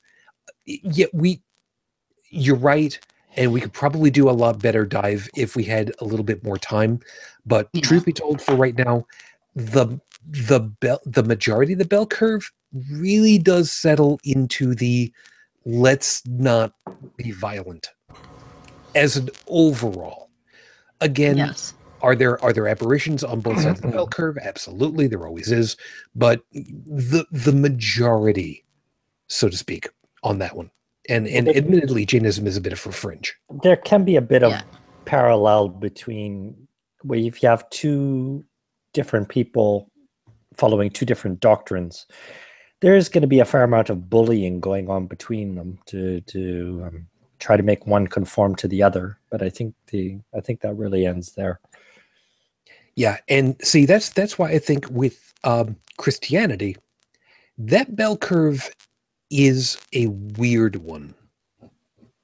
I think that the bell curve for Christianity as a whole, and yes, I do think that Christianity for the most part as a whole, is very much skewed to be more on the less dogmatic than more dogmatic side. Because it depends on the class level, actually, the comfort level, so to speak.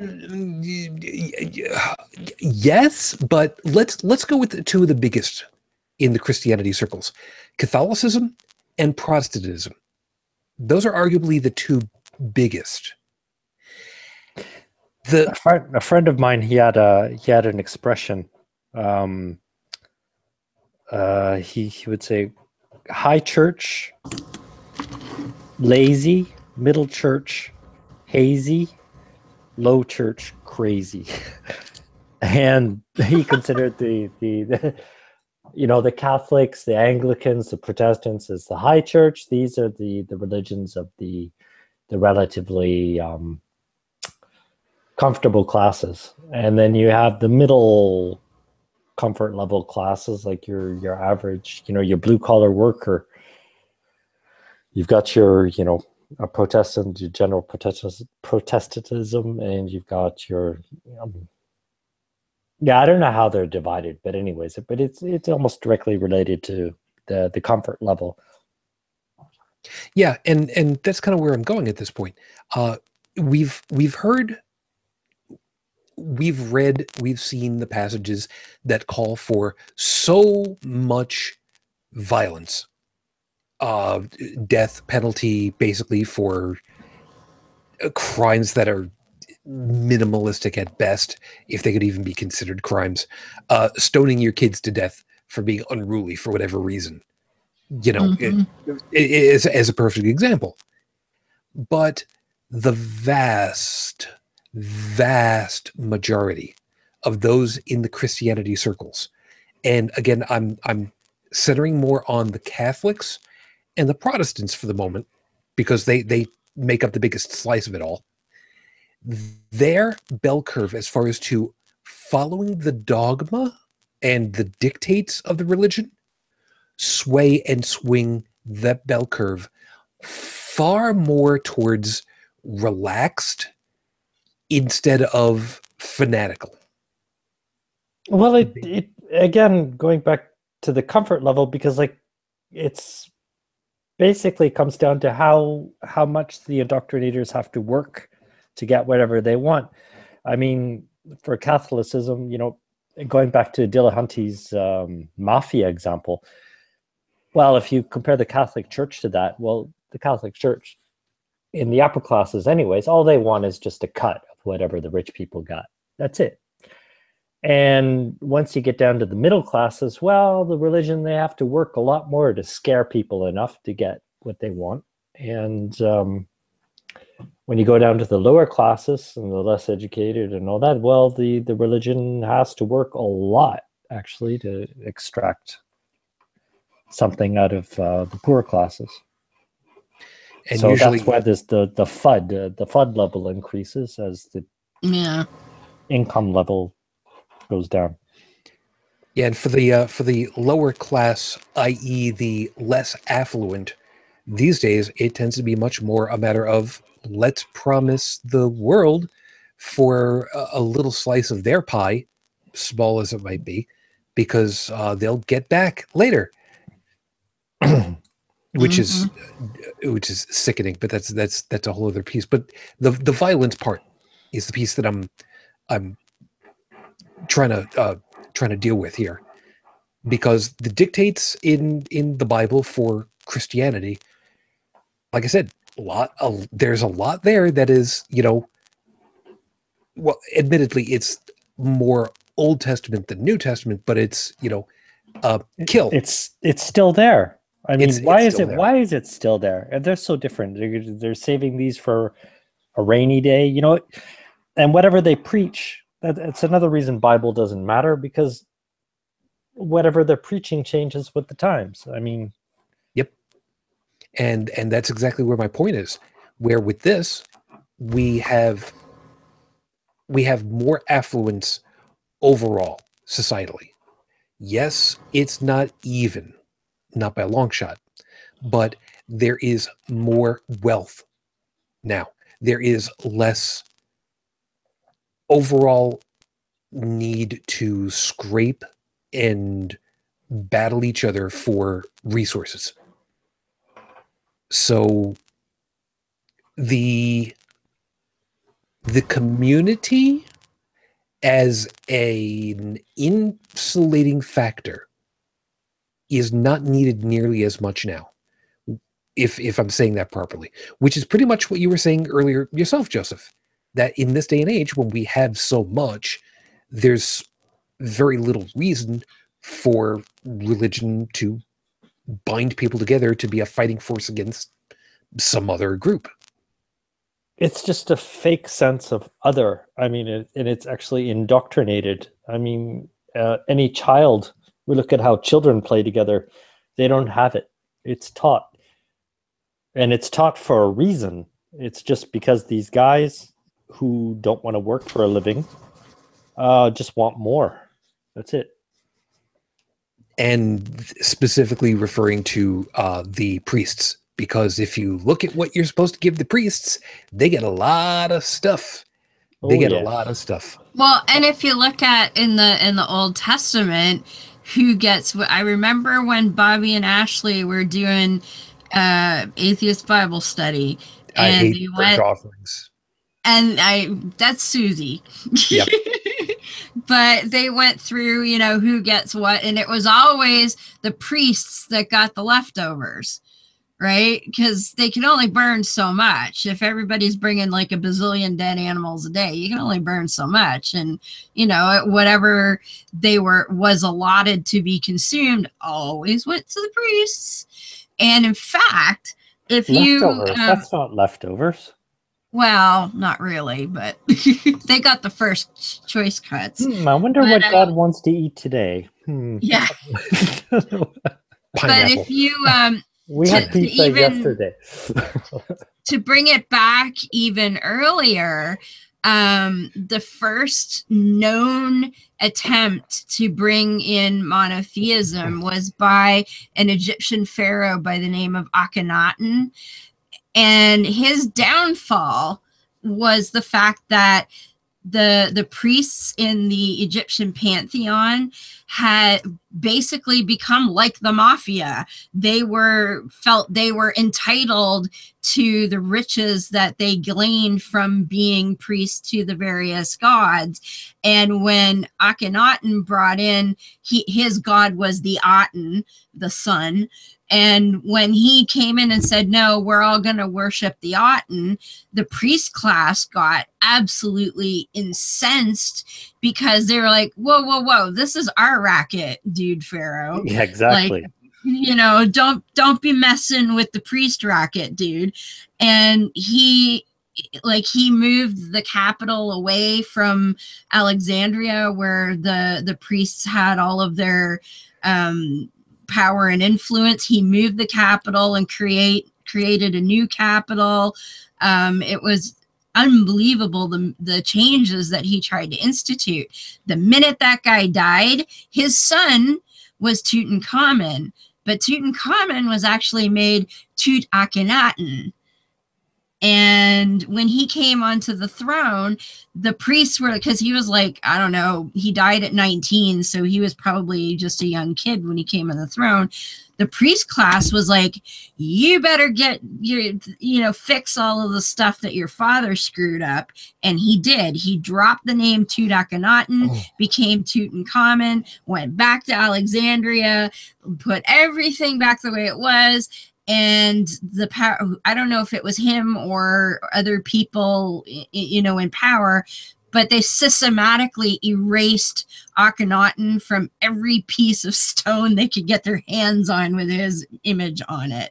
And we're actually really lucky that we even know about Akhenaten, because they tried to erase him. But that was what him trying to take away that revenue from the priest class totally screwed up all of the Egyptian culture for the entirety of his reign. And trivia bit, his wife Nefertiti, although Tutankhamun's mother was not Nefertiti, he came from a secondary wife whose name escapes me. But yeah, so there's your bit of Egyptian history. Okay, so who was it then that was in charge of putting the grain inside of the pyramids then? That's still the question. That would be the head grain pyramid guy. So the guy that was selling all the copper pyramids for the Sphinx. Yes, exactly. Okay, well, if you look around, I bet you if you can find a drawing of a guy that, instead of Horus has a falcon's head and Anubis has a jackal's head, you look for the guy wearing with the pyramid as a head. there's your greenery guy. No, that's Devo. No, I'm guessing the only time that we'd actually find this guy with that type of hat is probably at night in the dark in the fog, and I do no later. Actually, it was a colander. Oh, if only. If only. The flying spaghetti monster. There is the religion that precedes all others. Documented fact. Yep. Believe it. Yes, Absolutely. it is. It's in the loose canon, according to Spaghetti cannon. Yeah. Well, it's the loose canon. Wow. Well, spaghetti tends to be loose when it's shot out of a cannon. No, it's the loose linguine. Yeah. There's a sticky with it. Yeah. That's Al dente. Al that? dente. Al dente. Mr. Italian should know. Well, that does the most damage, but Yeah, okay. But it's al dente is a little bit sticky. but overcooked, yeah, when it's sticky, it's a little more That's incapacitating. really yeah, okay. Overcooked. The enemy, they spend like hours trying to wash that shit off. That's the stuff that if you throw it, it might probably stick on the wall. Yeah, and you never get it out of your hair. No. Or off the ceiling. I have no goddamn idea what just happened at this point, people. So if you're wondering what the hell you just came into, I'm right there with you. And I'm the one who's supposed to be manhandling all these people. Imagination land.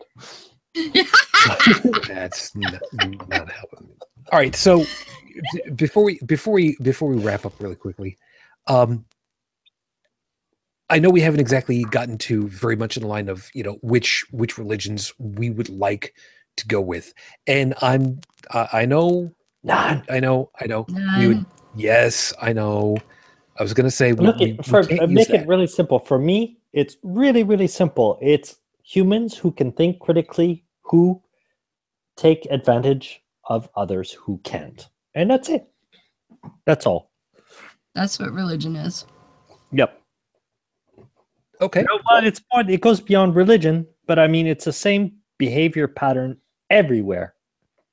You remove critical thought from somebody, all they've got left to work with in their brain is pattern matching.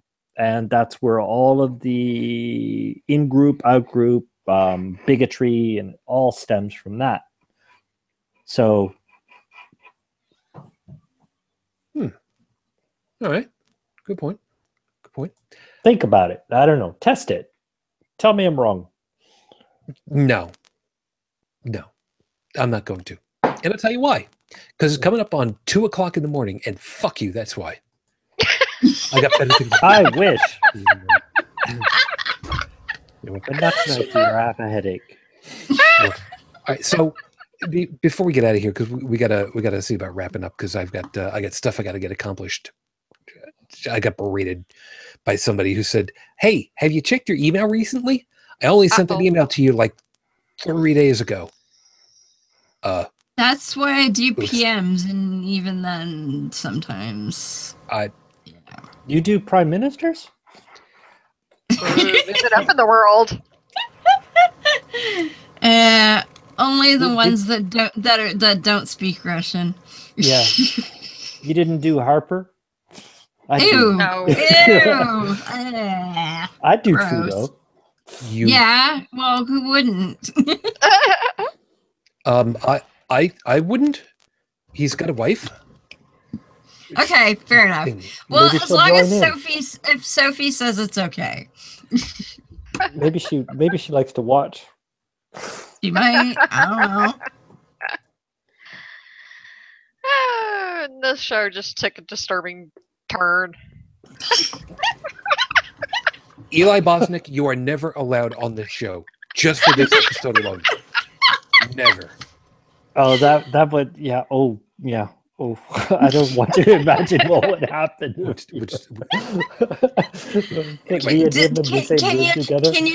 Can you triple X rate a show, or is it just? I've already done that already. Can retro triple X rate. I did that already. The 30th show is when I did that for. Even Okay. the trailer is. So, real quickly, before we get out of here, based on the idea of fair play, on equality, on trying to do better for folks, based on what we know of the actual word of text, if you had to pick, other than atheism, if you had to pick from a religion based on that, what would you guys go for? Like I said, I'm already all in for the Satanic Temple because of the tenets. Because Pastafarianism. Pastafarianism. Wow, I hadn't even considered that. That's like, actually I can't describe when you asked that question. Just like my reaction, my gut reaction was just like just the reject.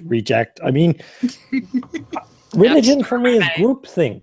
Which groupthink do you want to subscribe to? No, I don't want to subscribe to any. Sorry. But pasta is yummy. And pirate outfits are cool. Group Absolutely. share, that's something else. Yeah, great. Bring your own pasta. Great. And there's the 8, you really shouldn't oughtas. Like even the question, what is the best groupthink? Like, isn't that, how would you answer that? There isn't. Like groupthink itself is, I mean, just. Well, think of it. Let me give you a rewording as far as to how I'm considering this. I'm thinking in terms of, if we had to take these all at face value, which grouping would we consider the most beneficial towards equality? Why do we have to ask this or answer this? Because we've already identified the ones that have so far been the most destructive. Why not take a look and see who so far do we think is doing it right, I guess is the right way of describing it. Or at least think the least destructive. The least destructive, the most on board with the idea that people should be working towards a better goal and betterment and better equality for as many people as possible with the least amount of group pain. Well, everything is a little bit of groupthink when you bring it down. Economic Not when it's consensus.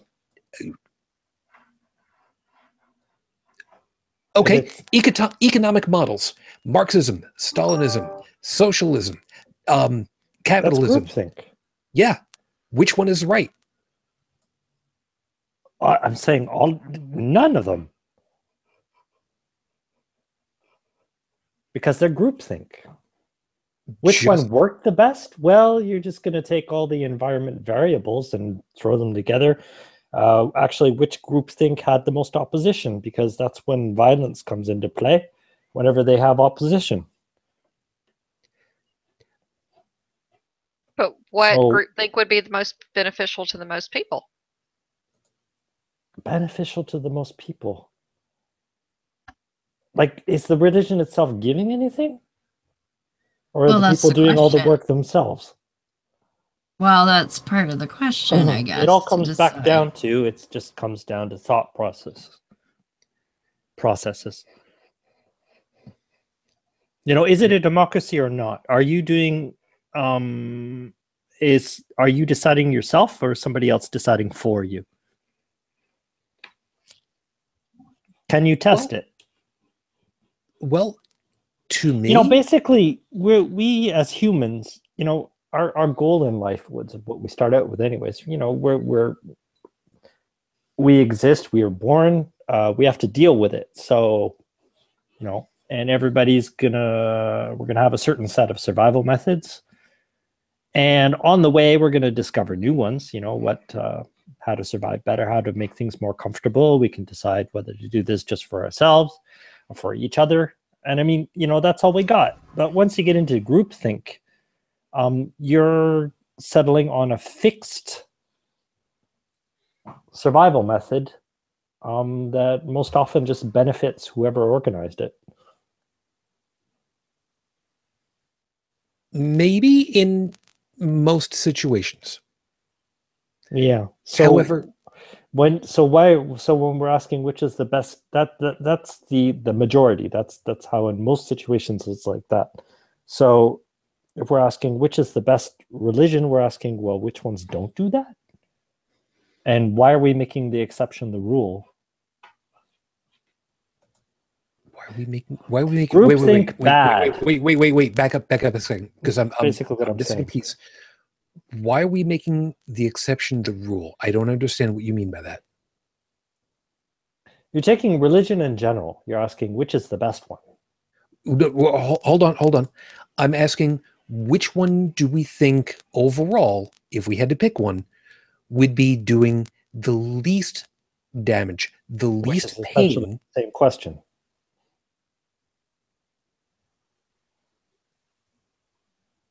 I don't think that it is.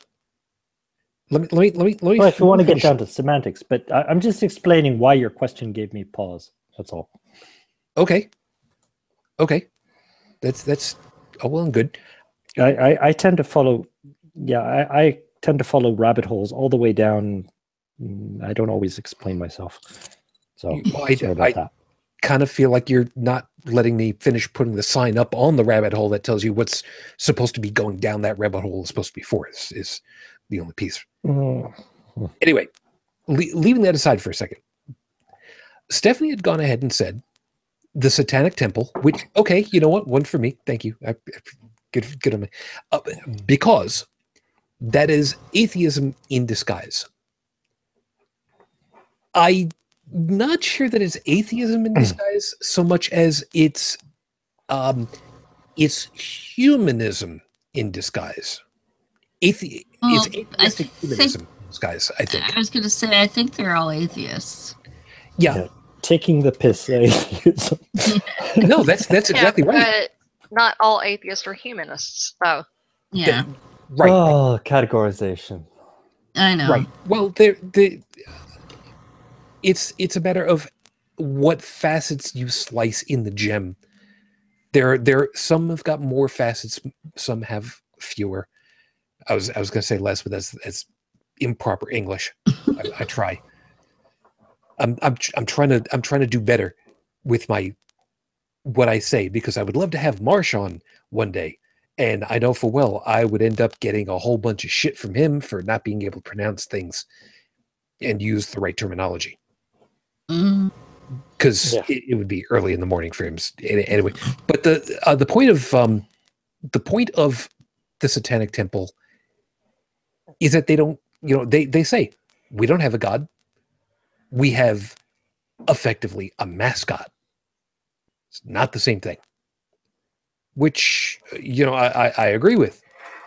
Although, wow, how cool would it be to have a fursuit of Lucifer?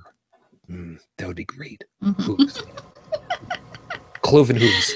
Just to be able to drag him out in the middle of the year and not have to wait until Christmas and be mistaken for Krampus.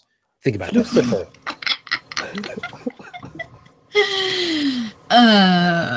Interestingly, one reason why Jane's would not be a good choice that I just looked up on, if anybody's familiar with Damien Marie AtHope, he's an activist out California way. He has a blog, and he did a piece on Jane's as being rather sexist. And they actually, according to him, he says, Jains do not teach that women can gain ultimate spiritual liberation, although a woman could strive to become a man in her next life so that she could then reach enlightenment. And that is so annoying.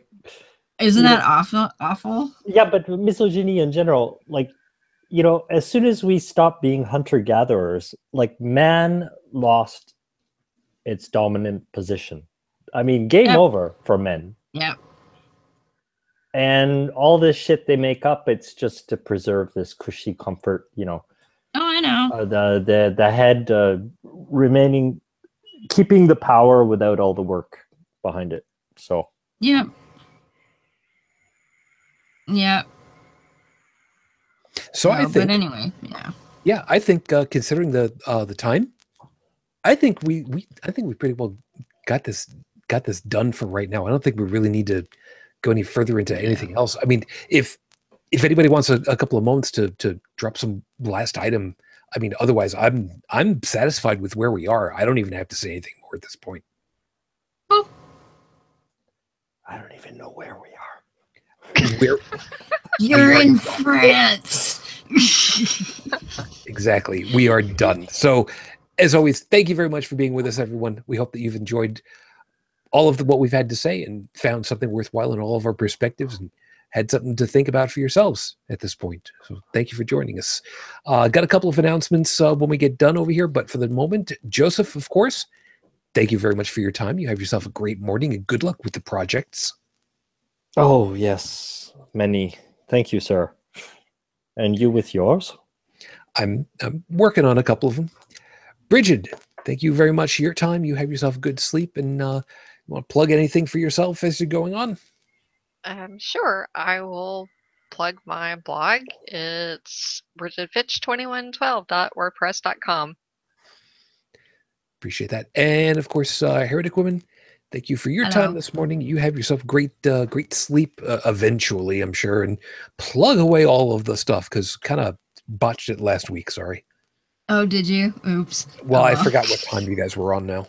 Oh, yes. So Beyond the Trailer Park is on at 7:30 p.m. Eastern on YouTube and Spreaker Live. And you can find us at beyondthetrailerpark.com.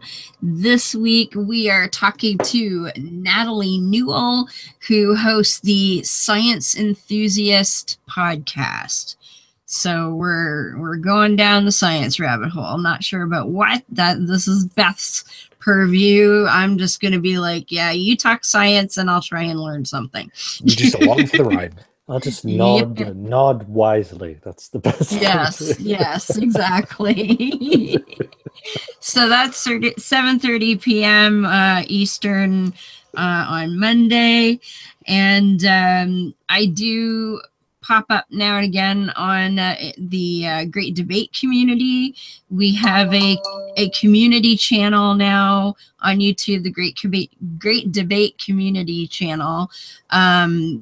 Steve, one of the main organizers, he touts it as public access. So a bunch of us in the community have been granted the ability to host our own hangouts over there, which people have been doing. So you can always see us at. And Steve McRae on his channel hosts a lot of Great Debate stuff. Just recently did another debate with Mr. Kent Hovind on morality this time. You never seen somebody try so desperately to bring evolution into a conversation, let me tell you. But you know, it's entertaining. It's entertaining. So there's that. Tells me I want to go looking for that one. You do actually. I can hook you up with a link. Just remind me. Appreciate it. Matter of fact, I'll drop that into the show notes too. Anyway, just in case. Okay. Yeah, it was a good one of the more popular hangouts that Steve's hosted, and he's been getting Hovind to do some regular ones with King Crocoduck, if anybody's ever heard of him. And yeah. No, he's for evolution. He stole that from I got it. Certain people with accents. And another guy whose name escapes me at the moment, who would kill me because I'm actually Facebook friends with him now. But he's got education in evolution and the related fields. So he had a debate with Kent a couple of weeks ago and went very well. So there you go. Oh yeah, lots of cool stuff going on over there. Fair enough. Okay, really quickly for myself, a couple of items that I wanted to remind you guys about. If you have not already checked out about it over on the Facebook page, please do check us out over there and fave over on that. The friends of the show, the Podunk Polymath, are going to be having their first year coming up. So, of course, congratulations to you guys. They are going to have a special show coming up on the 12th. So, soon, which means by the time we go to air, they will have just finished wrapping up their show, give or take. I don't know. 12th? We'll see. Oh, Yeah. but by the time we go to air next, okay. I'm like, never mind. So, unfortunately, because of that, not going to be able to partake in that, but we, of course, collectively send our well wishes to them, because a year, it's a good start. You will still always be the youngster compared to us. It's one of the few things I can lord over them. We don't have a better show, but god damn it, we're older than you. So, But I guarantee you, Chris is taller than all of us. Yes, he is. Yes, he is. Except for Dalan, he could get. I don't know where would close. It's very close. Yeah. Because I've seen them both. Although, come to think of it, Dalan. He does have an awesome beard, though. He does. He does. I just suddenly realized, Dalan, I've not seen both you and Chris in the same room at the same time. The same time. So I now have to kind of wonder. They might be the same. They could be. Of course, you haven't seen me and Wonder Woman in the same room at the same time, so I don't know what the hell that correlation is not causation. I'm going with that one. And now I'm picturing you in a gilded bustier. Thanks. Not. I do like me some rope. So considering I've hung myself really hard, I really should choose different words. Oh, phrasing. It's a lot of phrasing. And one other piece of phrasing for you. I don't know whether or not to exactly bring it up, but I'll drop the two over in here. Next week, the 11th, would have been my wife's 48th birthday. So if I'm a little bit off for next week, please be aware. It's not going to be an easy couple of days, because is what it is.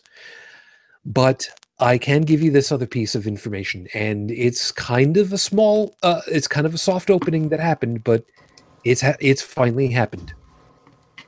Patreon.com/HCTV is now a thing. So it's there. It's available. I'm not going to go ahead and promote it very heavily, but I am going to make sure that folks know that, if we're lucky enough to score $200 a year, that will end up paying for website, web domain hosting and such. And really, I'm not expecting to get any much more past that if we're lucky. So now you know. And anybody that does go ahead and end up, paying into it, as opposed to some other shows where they announce them at the end of the show, we will buck the system and we will announce it at the opening of the show. This way you don't have to go fast forwarding to find your name. Ooh. There you go. So we're going to go ahead and we will be gratified. We will gratify those phrasing. We will thank people right up front where everybody can see right in the beginning of this is really, I need to find a better way of explaining this. You know what? You tune in next week when we may actually have. I was going to say egg on our faces. This is not going at all. You're not doing so bad here. I'm not doing it really. Fine. That's the way it's going to be. That's the way it's going to be. So tune in next week. You may see egg dripping off. Just not. You know what? I'll just forget it. Forget about it. I'm not. Please feel free to check us out over at the website of holycrapthevlogcast.com. You can check all of the links over there. I will make sure that the Patreon link is finally part and parcel of all of that. If you'd like to leave us a voicemail message, it's 859-HCTV-554, 859-428-8554.